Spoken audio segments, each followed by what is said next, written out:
October 1962, Brookings Airport, Oregon, USA. Nobuo Fujita stood in the airport. In his hands, a suitcase. Inside the suitcase, a samurai sword. 400 years old, 6 generations of his family, the most valuable thing he owned. The sword wasn't a gift. The sword was for seppuku, ritual suicide. Fujita was 51 years old. 20 years ago, he bombed this city, dropped 4 incendiary bombs on American forests, tried to cause massive fires, kill American citizens, spread panic across the western coast of the United States. Now, Americans invited him back, wrote a letter. "Come visit, be our honored guest." Fujita didn't believe it. This was a trap, had to be a trap. Americans wanted to arrest him, try him as a war criminal, lock him in prison for life. So he brought the sword. If Americans tried to arrest him, he'd commit seppuku right here, in the airport, die with honor, like a samurai. He walked out of arrivals, expected police, handcuffs, a convoy. Instead, he saw a crowd, hundreds of people, holding flags, American flags, Japanese flags, smiling, waving, applauding. Children ran toward him. "Mr. Fujita, can we have your autograph?" Fujita froze, didn't understand.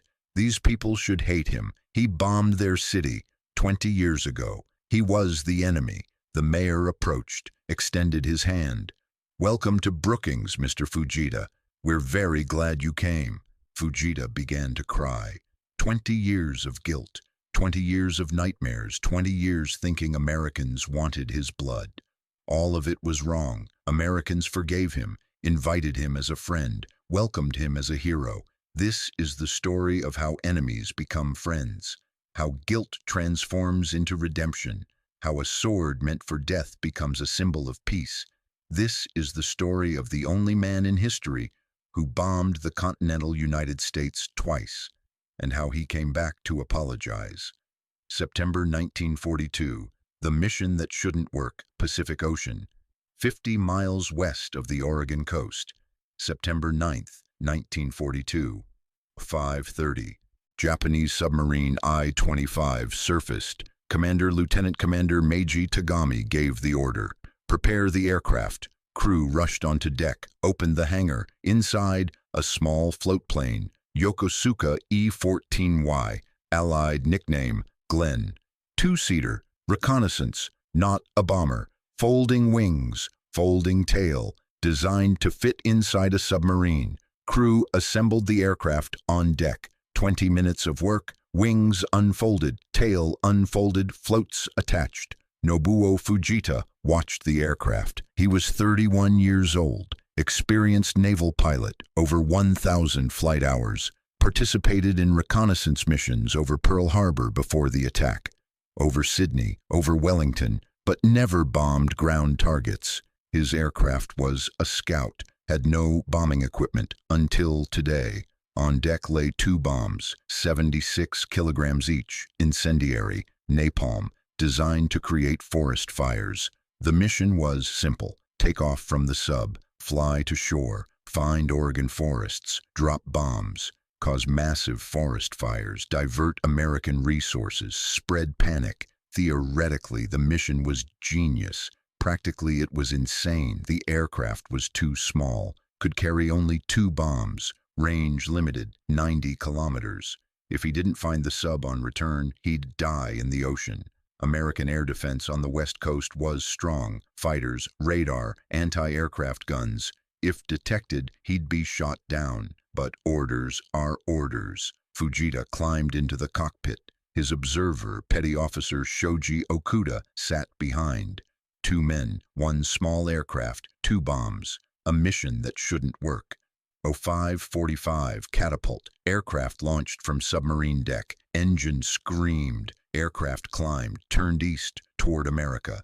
Fujita flew low, 50 meters above ocean, avoiding radar. Fog helped. Visibility poor, good for stealth, bad for navigation. 06, he saw shore, America, continental United States, forests, mountains. No fighters, no anti-aircraft fire. Americans didn't expect a Japanese aircraft over Oregon. Why would they? Japan was 8,000 kilometers away. Japanese bombers couldn't reach America, impossible, but they didn't know about submarines with aircraft. Fujita climbed 1,500 meters, found forest, dense, dry, perfect for fire, or so he thought. He dropped the first bomb, then the second, saw explosions below, smoke, flame, turned around, flew back to ocean. Behind him in the forest, fire began to spread, but not as planned. Howard Raz Gardner sat in a fire lookout tower on Mount Emily. His job, watch the forest, spot fires. Early morning he saw an aircraft. Strange aircraft, not American, flying low. Then saw smoke, 2 columns of smoke, 9 miles northeast of Brookings. Raz called dispatch. We have a fire, 2 locations, possible aircraft drop. Dispatch sent firefighters. Keith V. Johnson from Bear Wallow Tower. Raz himself on foot to the fire site. They arrived an hour later, found bomb craters, fragments, Japanese markings. But the fire was small, few trees burning, ground was wet, rain the previous day, fire wasn't spreading. Johnson and Gardner extinguished the fire in several hours. No damage, no casualties, no panic. Fujita returned to the submarine, landed, crew hoisted aircraft aboard, disassembled, hid in hangar. Commander Tagami asked, mission accomplished? Fujita, yes sir. Both bombs dropped, saw explosions, fire started. Tagami was pleased, sent report to Tokyo. First bombing of continental United States successful. Forest fires initiated. But it wasn't true. No forest fires, only a few charred trees. Americans extinguished the fire before dawn. FBI began investigation, found bomb fragments, Japanese markings confirmed. Lieutenant General John L. DeWitt announced publicly, we're investigating incident with Japanese bomb found in forest near Mount Emily. American press wrote about the bombing, but government downplayed it, didn't want to show Japanese could reach mainland, didn't want to spread panic. September 29, 1942, Fujita made a second mission, again took off from I-25. Again flew to Oregon, again dropped 2 bombs. Result was worse. Weather was rainy, forests wet, bombs fell, exploded, no fire. Fujita became the only person in history to bomb the continental United States twice, but both missions failed. No fires, no casualties, no damage worth more than a few dollars. Japanese command acknowledged failure, stopped sending aircraft to bomb America. Too risky, too little effect. For Fujita, the war continued. He kept flying, reconnaissance missions, patrol, survived until war's end. But the Oregon bombing haunted him. Every night, every day, he tried to kill Americans, burn their homes, destroy their forests. Mission failed, but intention was real. 1945-1962, 20 years of guilt. August 15, 1945, Japan surrendered. War ended. Fujita returned home, alive. Many of his comrades died. He survived. But survival didn't mean peace. Fujita returned to civilian life, became a hardware salesman, metal goods, tools, nails, bolts, boring job, safe job, peaceful job, married, had children, lived in a small house in Ibaraki, went to work every day, came home every evening, normal life. But at night came nightmares. He saw Oregon forests, burning, people running, children screaming, houses ablaze, all because of his bombs. He woke in cold sweat. Wife asked, what happened? He couldn't explain. How do you explain that you tried to kill innocent people? That you were the enemy? That you're guilty? During day, he sold nails, smiled at customers, pretended to be normal, but inside, he knew the truth. He was a war criminal. He bombed America twice. Americans knew his name, knew what he did. One day they'd come for him. He waited months, years, waited for arrest, waited for trial, waited for punishment. Punishment didn't come. Americans were silent. This was worse. Silence was torture. Uncertainty was hell. He didn't know if they'd come for him, didn't know when, didn't know how. He lived in constant fear. Every knock on door could be police. Every letter could be court summons. Every stranger could be American agent. His children didn't know. He never told them about the war, about bombs, about mission. They thought he was ordinary soldier, nothing special. Only his wife knew the truth. He told her once, at night, after another nightmare, "I bombed America twice, tried to kill people, burn their forests. I'm guilty." Wife hugged him. "It was war. You followed orders. That's no excuse. I carried the bombs. I pressed the button. I'm guilty." 17 years passed. 1945, 1962. 17 years of guilt. 17 years of nightmares. 17 years waiting for punishment. Then came the letter from Brookings Spring. Fujita was 51. He worked at store, sold bolts. Ordinary day, came home. Wife met him at door, in her hands, envelope, foreign stamp, American stamp. "Letter for you, from America." Fujita froze. This was it. Summons, arrest warrant, court invitation. 20 years of waiting ended. He opened envelope, trembling hands. Read. Letter was from Mayor of Brookings, Oregon, city he bombed 20 years ago. "Dear Mr. Fujita, City of Brookings invites you to visit us as honored guest at our annual Azalea Festival. We would like to meet you, hear your story, show you our hospitality, respectfully." Fujita read letter 3 times. Didn't understand. Honored guest? Hospitality? Made no sense. He bombed this city, tried to burn it, kill its people. Why would they invite him as guest? Trap. Must be trap. He showed letter to wife. "What do you think?" Wife read. "Don't go. It's dangerous. They want to arrest you." Fujita thought all night. Didn't sleep. Considered. Morning he made decision. "I'll go." "Why? It's a trap." "Maybe, but I must go. I bombed their city. I must face consequences, must accept punishment if it comes." Fujita contacted Japanese government, explained situation, asked for advice. Government was cautious, contacted American government, requested guarantees. "If Mr. Fujita visits Brookings, will he be arrested as war criminal?" Americans replied, "No, he will not be arrested. This is friendly invitation. City wants to show reconciliation." Japanese government passed guarantees to Fujita. Safe to go. Americans promise. But Fujita didn't believe. Promises are words. Words can be broken. He went to his father, old man, 80 years, veteran of Russo-Japanese War, 1905. "Father, I need the family sword." Father knew which sword. Katana. 400 years, 6 generations, passed from father to eldest son, most valuable family possession. "Why do you need sword?" "I'm going to America, to people I tried to kill. If they try to arrest me, I'll commit seppuku, die with honor." Father was silent long time, then retrieved sword, extended to Fujita. "If you must die, die like samurai."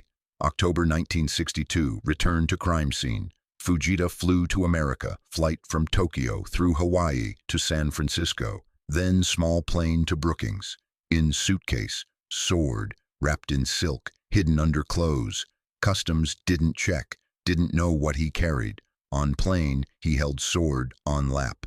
Through layer of fabric, felt cold steel. If Americans tried to arrest him, he'd do it quickly. Draw sword, plunge into abdomen, cut horizontally, classic seppuku. Death would take minutes, painful death, but honorable death. Plane landed, Brookings, small airport, 1 runway. Fujita exited plane, held suitcase, ready to open, ready to draw sword. Saw crowd, hundreds of people. At airport gates, police, soldiers. No, ordinary people, families, children, elderly. They waved flags, American, Japanese, smiled, applauded.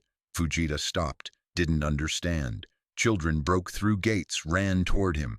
Mr. Fujita, can we have autograph?" One boy, maybe 10 years. "You really bombed our city? Is it true? Tell us." Girl, about 8 years. "My grandfather was in war. He fought Japanese, but he said war's over, now we're friends. Fujita couldn't speak. Tears streamed down face. These children should hate him. He tried to kill their parents, their grandparents, burn their city.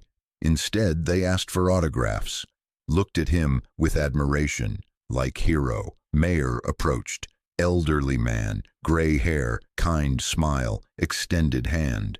Welcome to Brookings, Mr. Fujita. I'm Mayor Joel Lewis. We're very glad you came. Very glad you accepted our invitation. Fujita shook hand, trembling hand. I don't understand. I bombed your city. I was enemy. Why you... Mayor smiled. It was war, Mr. Fujita. You followed orders. We followed orders. War ended 20 years ago. Now we're not enemies. Now we're friends. But I tried to kill people. Burn your forests. You killed no one. Your bombs hit wet forest, created small fire. We extinguished it in few hours. No damage, no casualties, only history. Fujita cried openly. 20 years of guilt, 20 years of nightmares, 20 years thinking Americans wanted to punish him. All of it was in his head. Americans forgave him long ago. They invited him not for trial, for friendship. Mayor continued. We want you to know, we hold no grudge. You were soldier, did your duty. We respect that. We invite you as honored guest. We'll show our city, show forest where your bombs fell, show everything is fine. Fujita lowered suitcase, sword inside, sword he brought for death. Now useless, because no need for death, need life, need friendship, peace ceremony. City held festival, azalea festival, annual event, celebration of flowers, music, food, people.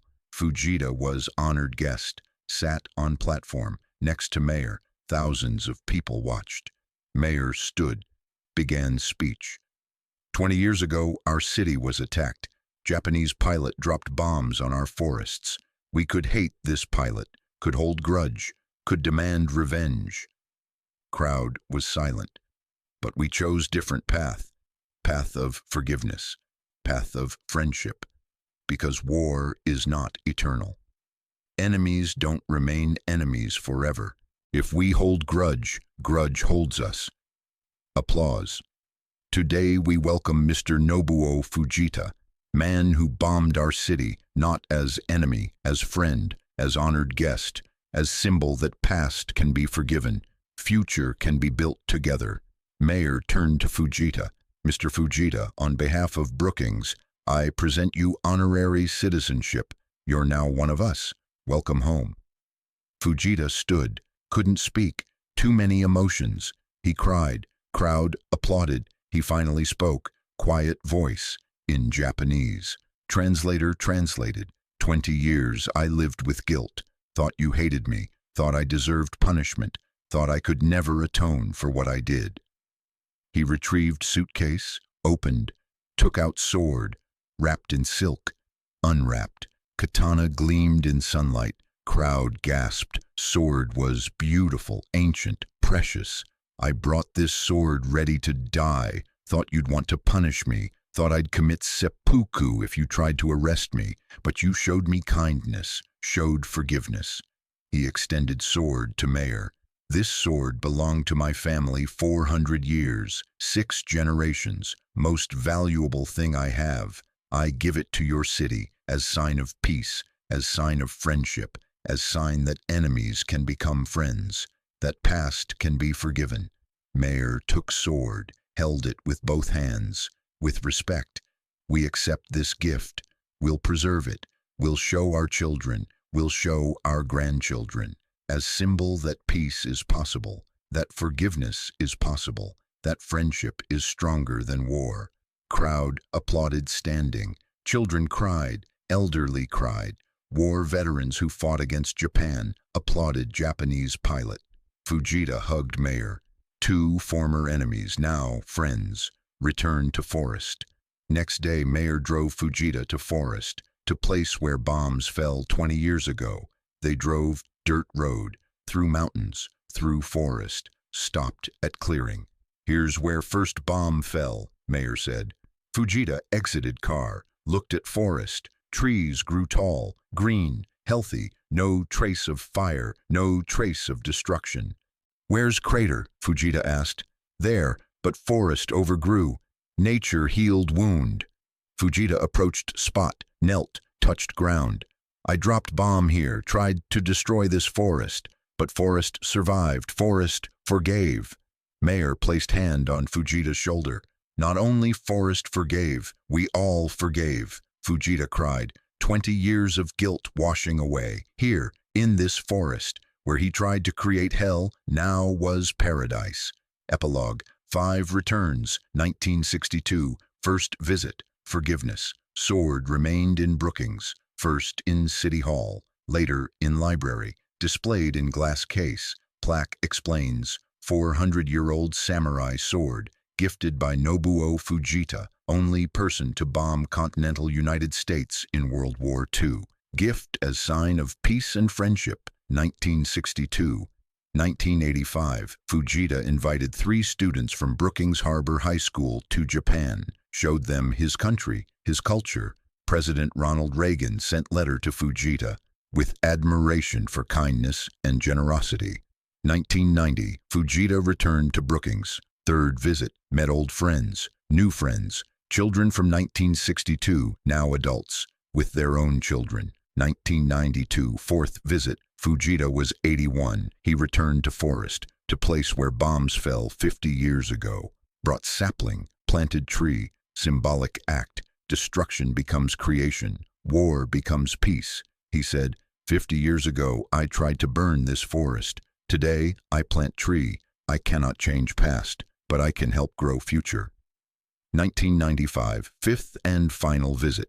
Fujita moved his sword from City Hall to new library. Wanted more people to see it, more people to know story. September 30th, 1997, Nobuo Fujita died in Japan. 85 years. Peaceful death, surrounded by family. City of Brookings declared mourning. Flags lowered. Mayor spoke. We lost friend. Man who showed forgiveness is possible, that enemies can become friends.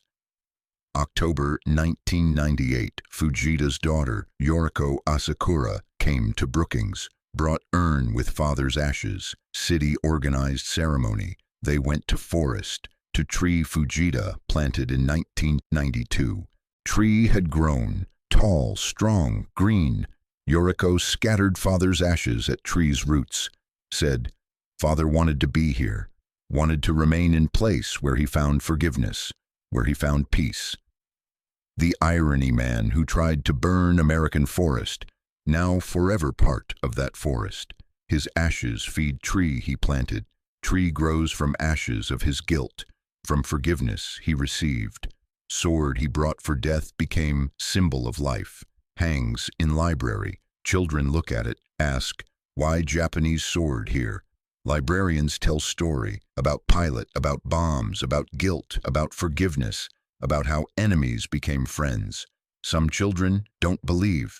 Is this true? Japanese bombed America? Yes, only time in history. And Americans forgave him? Yes, invited him as friend, gave him citizenship, showed that forgiveness is stronger than revenge. Children look at sword, old, beautiful, deadly, but now peaceful. This is lesson Fujita left world. Past cannot be changed, but future can be built. Enemies need not remain enemies. Guilt can be atoned. Forgiveness is possible. If Americans can forgive man who bombed their city, then anyone can forgive anything. If Japanese pilot and American city can become friends, then any enemies can find peace. Sword hangs in library, quiet, still, but eloquent, tells story without words, story that peace is stronger than war, friendship stronger than hatred, forgiveness stronger than revenge. Tree grows in forest, tall, strong, alive. Plaque reads, Peace tree planted by Nobuo Fujita, 1992, in memory of forgiveness and friendship between former enemies. Tourists come, photograph with tree, with plaque, with sword in library, learn story. Most didn't know Japan bombed America, didn't know about Fujita, didn't know about forgiveness story. Now they know, and pass story forward to their children, their friends, their families. Story lives, because lesson is important, more important than ever, in world full of conflicts, full of hatred, full of wars. Fujita's story shows there's another way of forgiveness, way of friendship, way of peace. One man, two bombs, 20 years of guilt, one sword, one forgiveness, one friendship. That's entire story. Story of how enemy became friend, how guilt became redemption, how sword of death became symbol of peace. Story of Nobuo Fujita, only person to bomb America twice, and person America accepted as friend.